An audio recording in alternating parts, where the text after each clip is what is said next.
La TVT au cœur de l'information.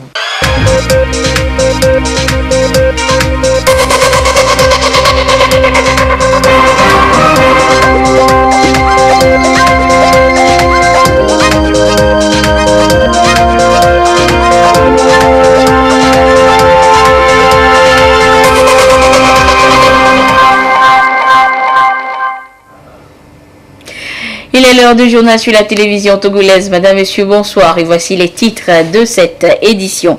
Démarrage officiel de la formation de type dual à Dapaon. Une formation de qualité axée sur les compétences des apprenants à développer pour leur insertion socio-professionnelle. À découvrir dans cette édition.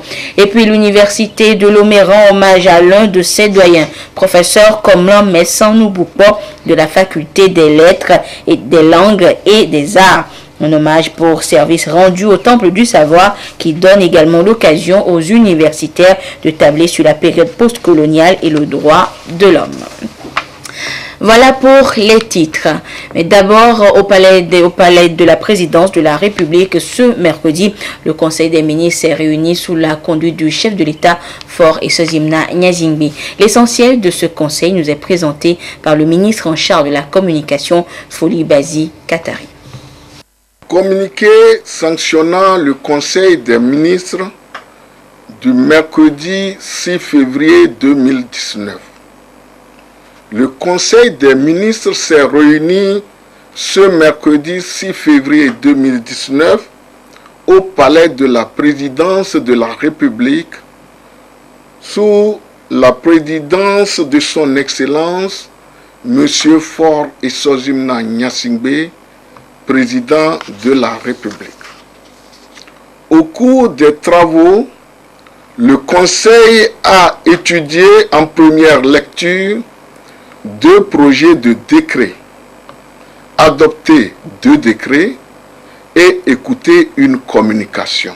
Le premier projet de décret, étudié par le Conseil des ministres en première lecture, est relatif aux opérateurs de services essentiels, aux infrastructures essentielles et aux obligations y afférentes. Présenté par le ministre des Postes, de l'économie numérique et des innovations technologiques, ce projet de décret définit les modalités et critères de désignation des opérateurs de services essentiels et de déclaration des infrastructures essentielles et fixe les règles relatives à la cybersécurité des dites infrastructures en mettant à la charge des opérateurs de ces services des règles auxquelles ils sont tenus pour la sécurité de leurs services désignés essentiels ainsi que leurs infrastructures déclarées essentielles. Le deuxième projet de décret, étudié également en première lecture, porte sur la protection du transfert de la propriété foncière des citoyens togolais à un étranger et des baux d'une durée ferme supérieure à 9 ans. Présenté par le ministre de l'Économie et des Finances, le projet de décret fixe les conditions de transfert de propriété et de constitution des droits réels consentis par un citoyen togolais à un étranger.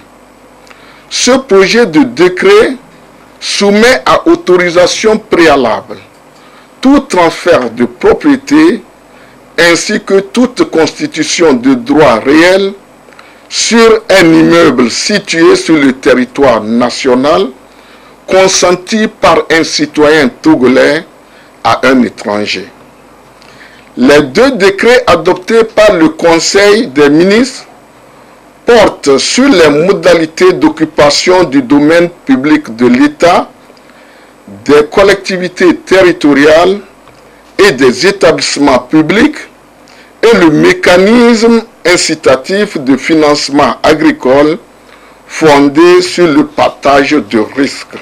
S'agissant des modalités d'occupation du domaine public de l'État, des collectivités territoriales et des établissements publics, le décret adopté par le Conseil fixe les conditions et les modalités d'occupation du domaine public de l'État, des collectivités territoriales et des établissements publics, en réglementant l'occupation du domaine public naturel et le domaine public artificiel, tel que défini aux articles 507 et 508 de la loi portant code foncier et domanial. Il subordonne l'occupation et l'utilisation des domaines publics à l'obtention préalable d'une autorisation délivrée par le ministre chargé des Affaires domaniales ou le maire et au paiement d'une redevance. En ce qui concerne le MIFA, le décret adopté par le Conseil des ministres transforme le mécanisme incitatif de financement agricole fondé sur le partage de risques en société anonyme. En vue de structurer les chaînes de valeur agricole et d'augmenter le financement des acteurs du secteur privé pour le développement de l'agrobusiness, le chef de l'État a mis en place le mécanisme incitatif de financement agricole fondé sur le partage de risques. Au regard des résultats concluants enregistrés après 6 mois de la phase pilote, ainsi que de l'intérêt et de l'importance suscitée par le mécanisme, il convient d'envisager, comme souhaité par les acteurs du secteur agricole et les partenaires, un montage institutionnel centré sur un modèle de partenariat public-privé. Le présent décret consacre ainsi la création d'un cadre approprié et incitatif favorable à la mobilisation des investissements du secteur privé. La communication présentée par le ministre de l'Économie et des Finances est relative au projet de réforme du cadre des investissements dans notre pays en vue de le rendre plus attractif pour les investisseurs tout en assurant leur juste contribution aux finances publiques. L'analyse détaillée du cadre des investissements et l'ensemble des textes déterminants a révélé qu'un meilleur ciblage de la dépense fiscale pourrait encourager et orienter l'activité économique et permettre de réduire la dépense fiscale tout en maintenant une attractivité suffisante auprès des investisseurs. Ainsi, la refonte du cadre des investissements nécessite d'une part la modification de certaines dispositions des codes des investissements et miniers et d'autre part la mise en place d'un écosystème, d'une gouvernance et de dispositifs de prospection et d'accompagnement afin de simplifier et de renforcer l'accompagnement des investisseurs. Cette refonte s'inscrit également dans le cadre de la mise en œuvre du Plan national de développement PND.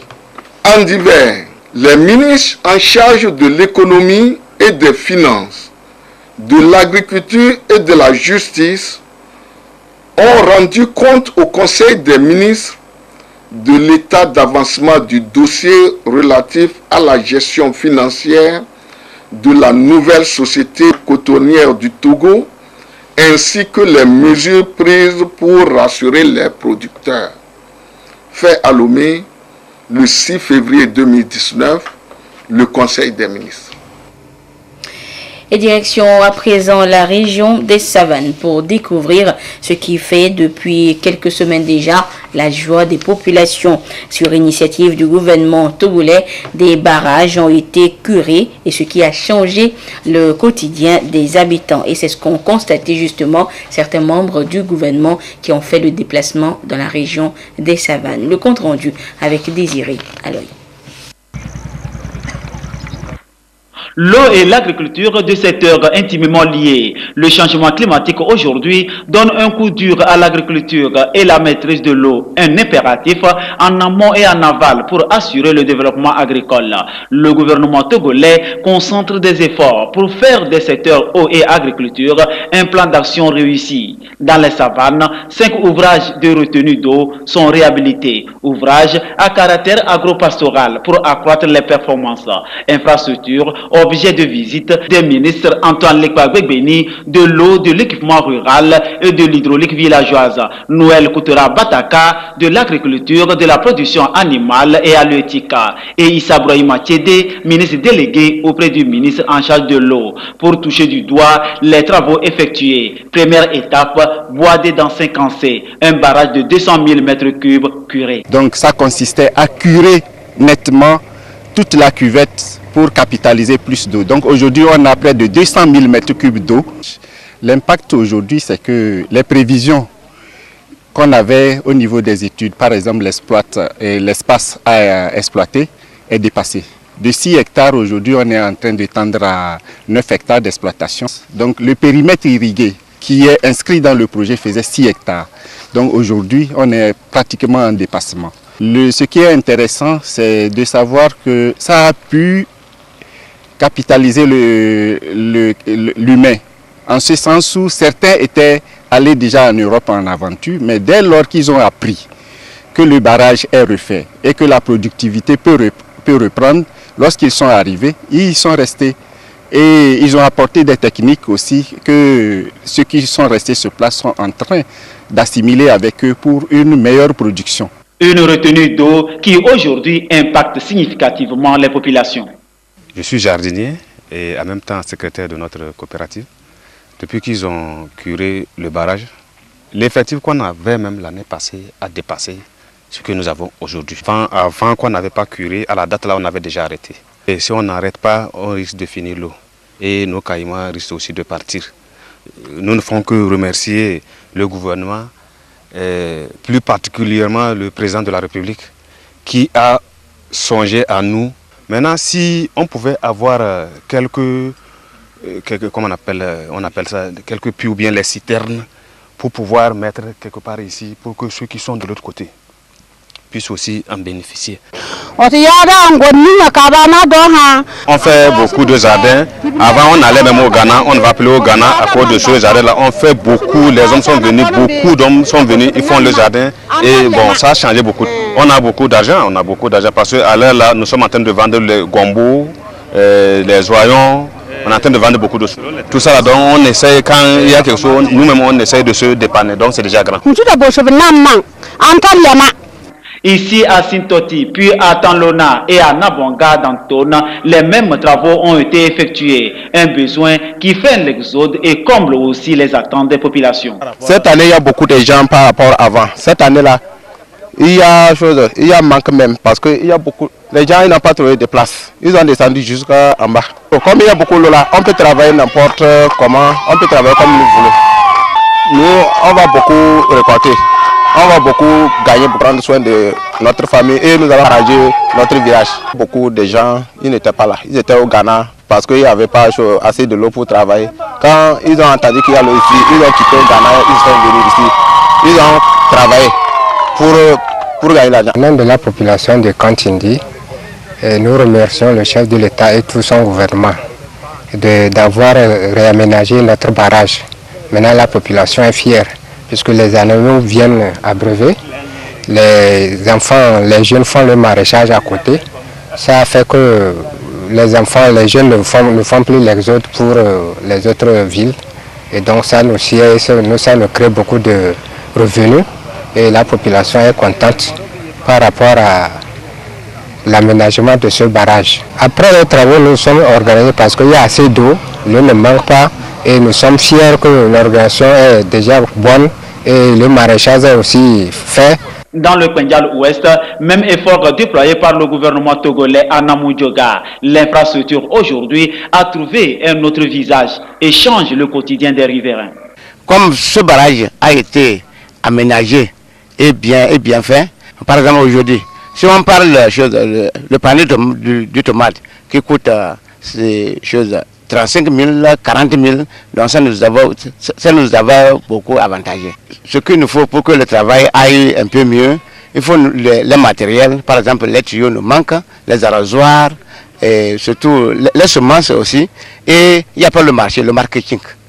De Boadé dans Saint-Cancé à Namoudioga dans le Pendjal Ouest, en passant par Tolona, Sintoti et Nabonga dans Tona, c'est une action de développement amorcée, un intérêt économique visé pour conduire le Péniazan et sortir les populations à la base de l'état de pauvreté. C'est dans le cadre de la gestion intégrée des ressources en eau, l'AGIR, qui en fait nous amène à optimiser l'usage de l'eau dans plusieurs domaines, tant dans la consommation d'eau potable que l'agriculture et d'autres usages. Et c'est ça qui nous a donc amené aujourd'hui pour visiter les 5 barrages de retenue d'eau qui avaient été donc initiés sur les instructions du chef de l'État pour permettre à nos paysans de pouvoir donc bénéficier donc de l'ensemble de la gestion intégrée des ressources en eau. L'eau est, je dirais, la denrée vitale dont nous avons tous besoin pour pouvoir vivre. Toutes les infrastructures sont réalisées à 100% par les 5 entreprises sélectionnées. 26 autres projets sont en phase d'étude. Et toutes les entreprises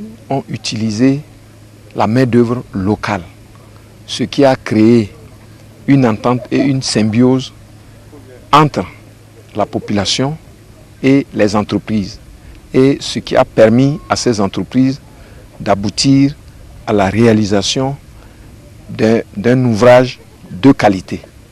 Et je voudrais ici dire encore que à ce jour, les travaux sont exécutés à 100% et très bien exécutés d'ailleurs parce que les bénéficiaires sont très satisfaits de l'évolution des travaux.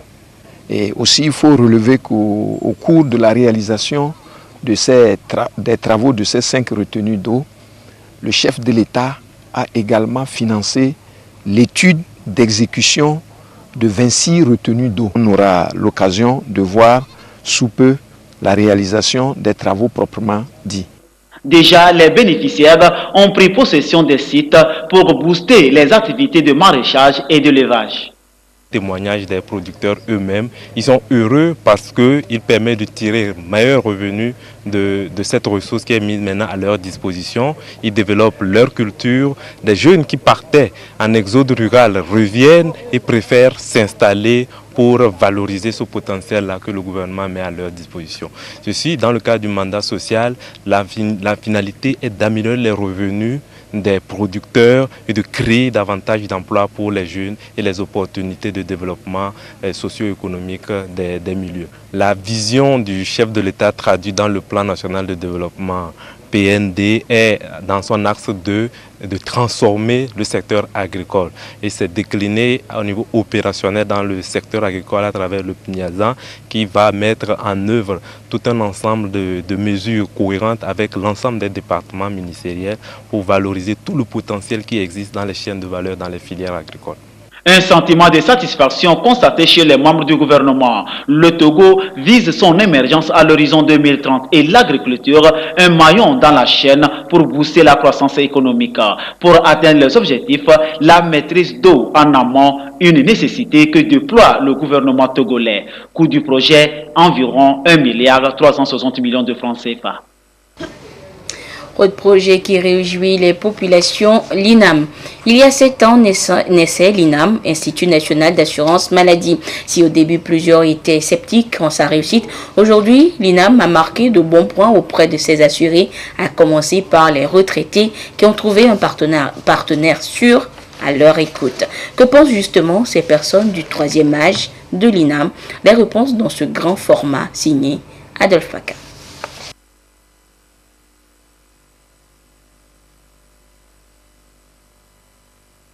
Nous sommes à la délégation régionale de l'INAM, Institut national d'assurance maladie. Des assurés qui viennent pour des formalités nécessaires inhérentes à ce qu'on peut appeler leurs droits. Ce jour-là, Koka Koubassé, un enseignant retraité malvoyant de son état, s'est levé tôt. Il est l'un des tout premiers à prendre place dans cette salle d'attente, accompagné par un de ses fils. Il y a 6 ans, le mal l'attaquait lorsqu'il prenait sa retraite.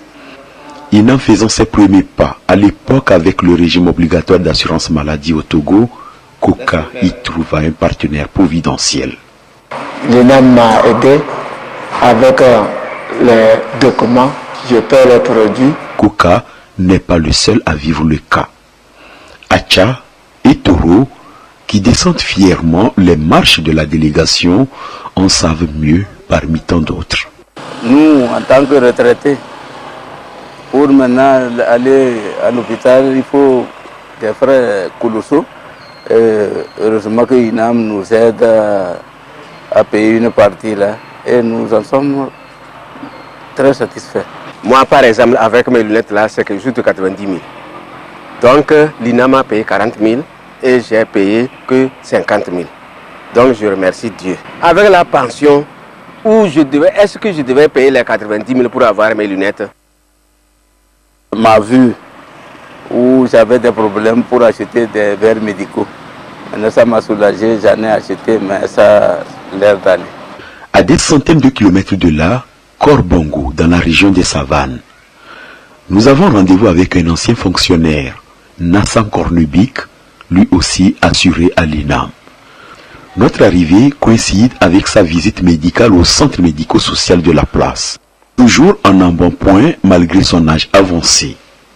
Avec les avantages que lui procure l'INAM, il a la facilité de faire régulièrement son bilan de santé. Aujourd'hui encore, les indicateurs sont au beau fixe. Tout fier de ces résultats, Kornubik nous reçoit dans sa concession où il nous relate son histoire personnelle avec l'INAM. J'ai 29 ans de retraite. Vous voyez que je suis en forme. À part les produits que je vais prendre chaque mois, à part ça, je suis bien.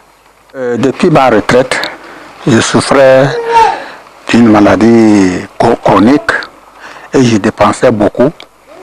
Mais avec l'INAM, je paie mes produits moins chers. Par exemple, avant, je payais jusqu'à 22 000. Mais avec l'INAM, maintenant, chaque mois, je paie que 7 000. Donc, avec ça, je remercie l'INAM. Pourquoi? Parce que le reste d'argent, j'arrive à subvenir avec ma famille.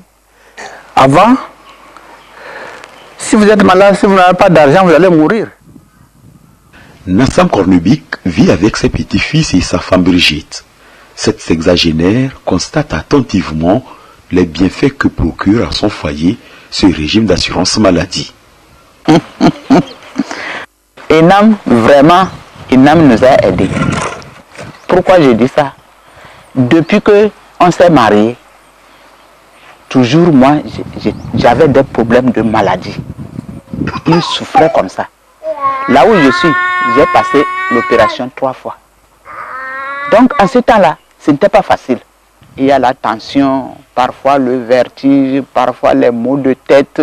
Les maux de tête là, côté, ça ne va pas. Et toujours, il souffrait comme ça. Chaque fois, c'était ça. Quand on va à l'hôpital, on prescrit les produits. Parfois, c'est difficile. Mais il se débrouille quand même. Si c'est dans 2 mois qu'il va acheter même, il achète un peu. Après, il termine ça. Et toujours, c'est comme ça. Jusqu'à ce qu'on est maintenant à l'INAM. Et j'ai vu vraiment que ça les apaisait un peu. Trop même, beaucoup même, ça me paie un peu. Parce que tout ce qu'il dépensait, si en ce temps INAM était là, je pense qu'on devrait faire plus que ceci. Avec INAM, quand il s'en va maintenant, il ne dépense pas beaucoup. Le peu qui reste, il ramène. C'est avec ça qu'on se débrouille. Et on voit que ça va. Vraiment. INAM nous a aidés. Vraiment. L'INAM nous a beaucoup sauvés. Et je félicite tout le service de l'INAM, je félicite le gouvernement. Des personnes âgées, une richesse pour la nation. Cependant, elles demeurent les plus exposées à des pathologies diverses.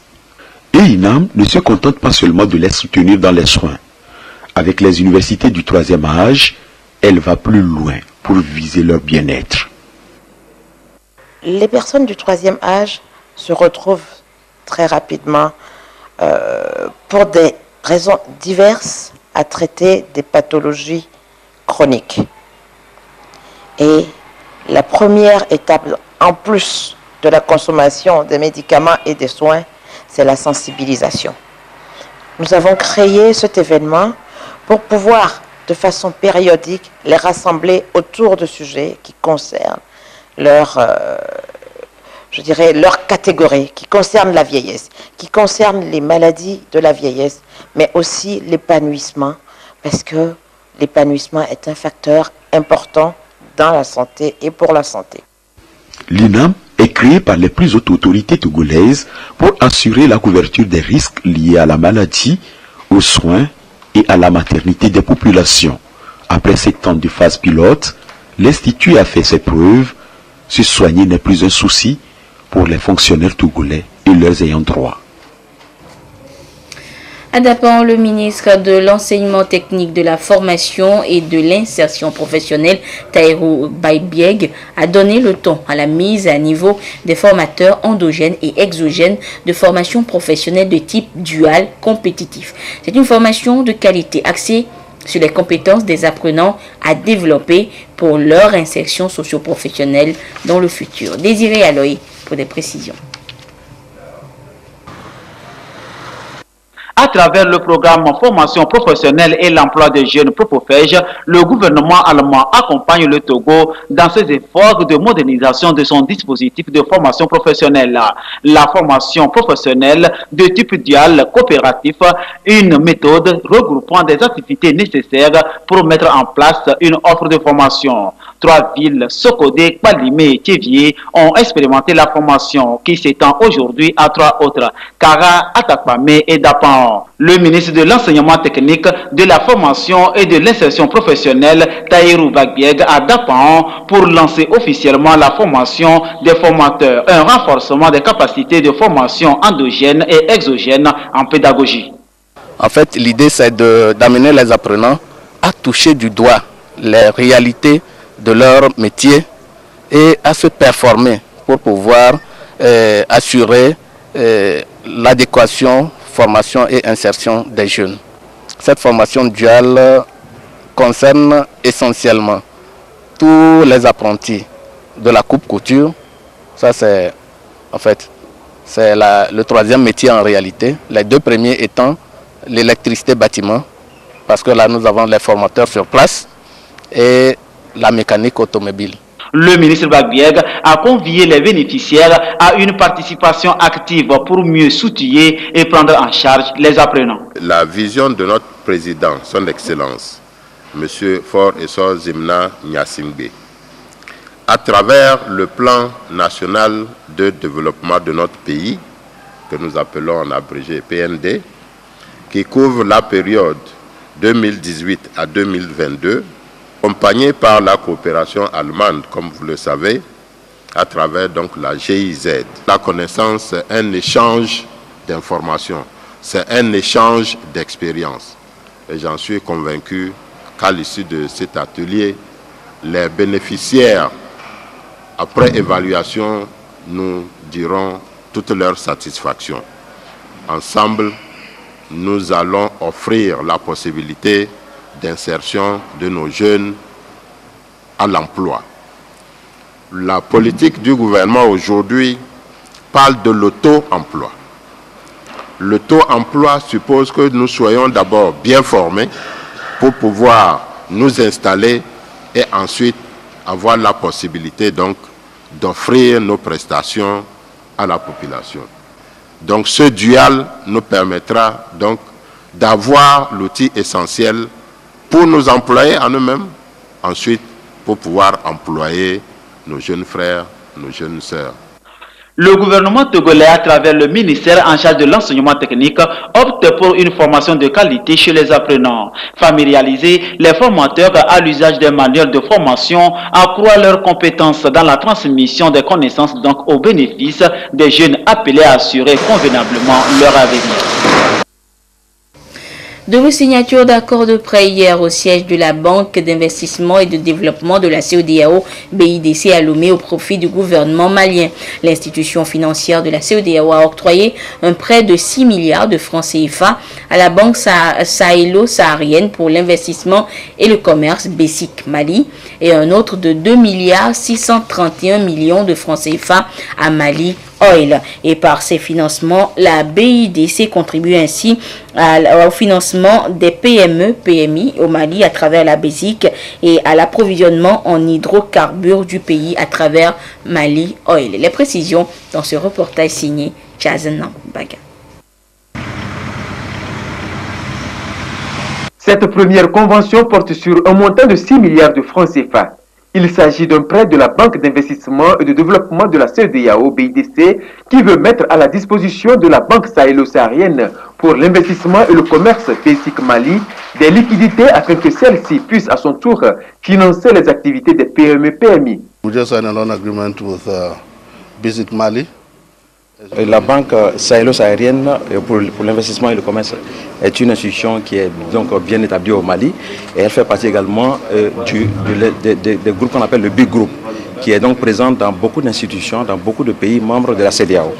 Donc l'objet donc de cet accord de prêt, c'est de financer, c'est de soutenir l'activité économique et de contribuer au financement de la croissance du pays à travers le financement de PME et de PMI au Mali. Les PME-PMI sont des vecteurs essentiels de croissance, mais avant qu'elles ne puissent être performantes pour créer de la richesse et des emplois aux jeunes, elles ont besoin de financement adéquat. C'est ce que compte faire BESIC Mali avec ce prêt. Le développement économique passe par plusieurs piliers. Un des piliers, c'est le financement de PME-PMI. Les petites et moyennes entreprises, ce sont ces PME-PMI-là qui sont maintenant vraiment le croissance de développement de nos pays.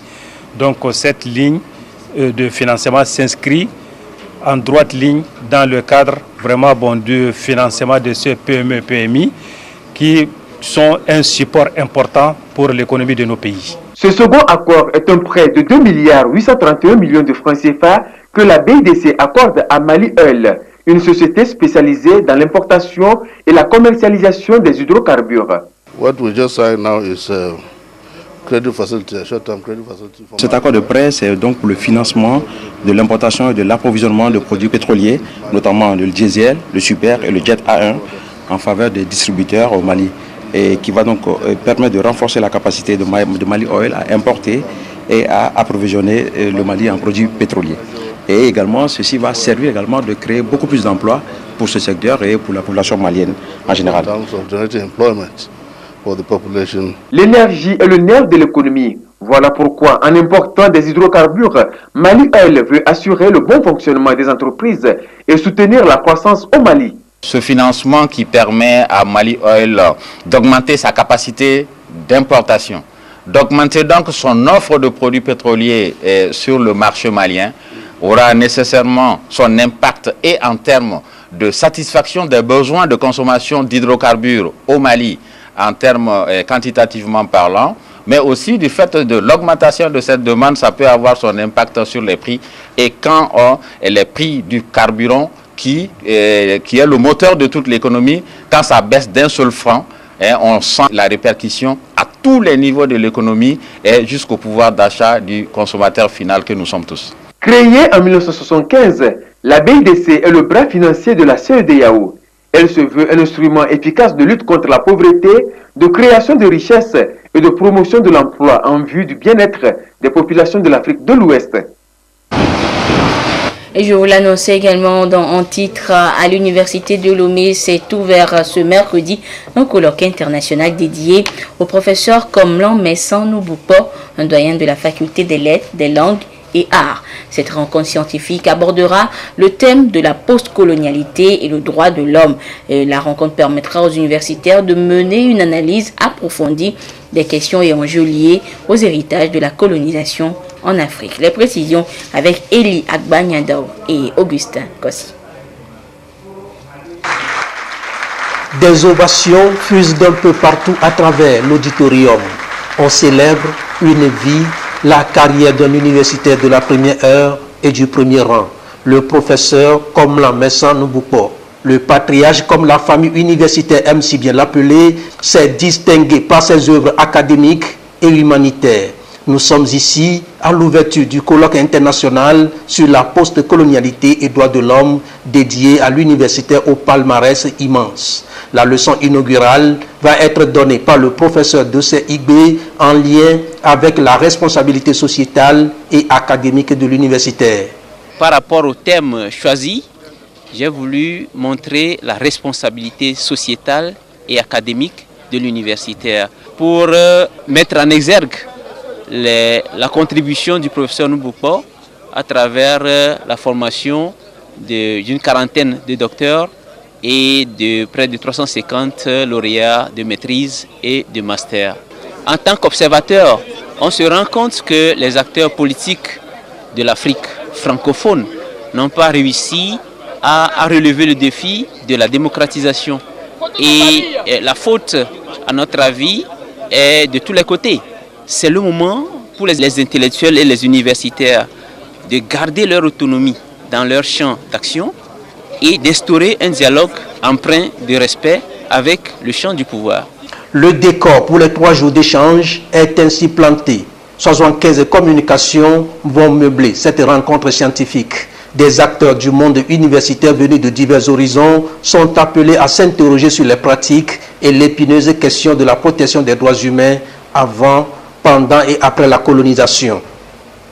Par rapport à cet héritage colonial, devons-nous créer de nouveaux paradigmes?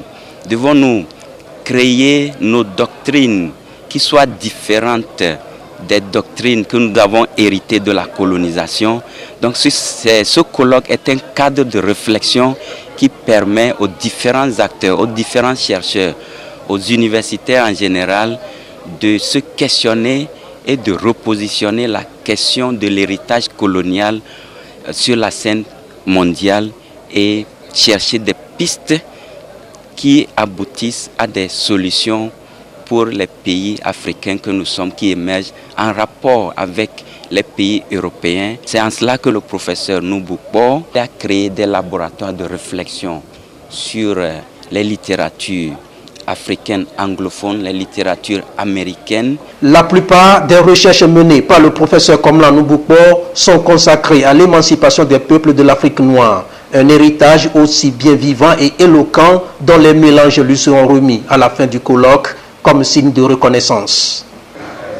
Et notez également que la communauté internationale célèbre ce 6 février la journée internationale tolérance zéro aux mutilations génitales féminines. Au Togo, l'événement a été marqué par une conférence débat sur le thème « Traduire les décisions politiques en actions concrètes à la base pour accélérer l'atteinte de la tolérance zéro aux mutilations génitales féminines en 2030 ». Nous reviendrons en détail sur cette célébration dans nos prochaines éditions.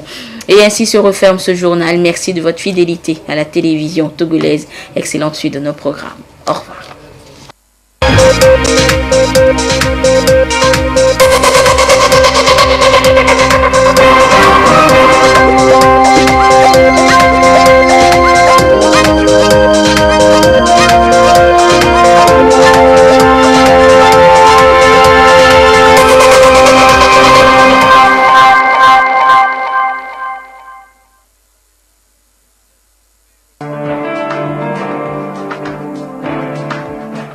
En plein cœur de Lomé, la capitale togolaise, un institut qui marque ses pas dans l'excellence. IRES-RDEC définissait Institut régional d'enseignement supérieur et de recherche en développement culturel. Cette mutation est faite en 2012 sur les cendres de l'ex-CRAC, Centre d'action culturelle. Ce centre, lui, sorti depuis 1976 des veines de l'ICA, Institut culturel africain, basé à Dakar. La culture, pour la culture,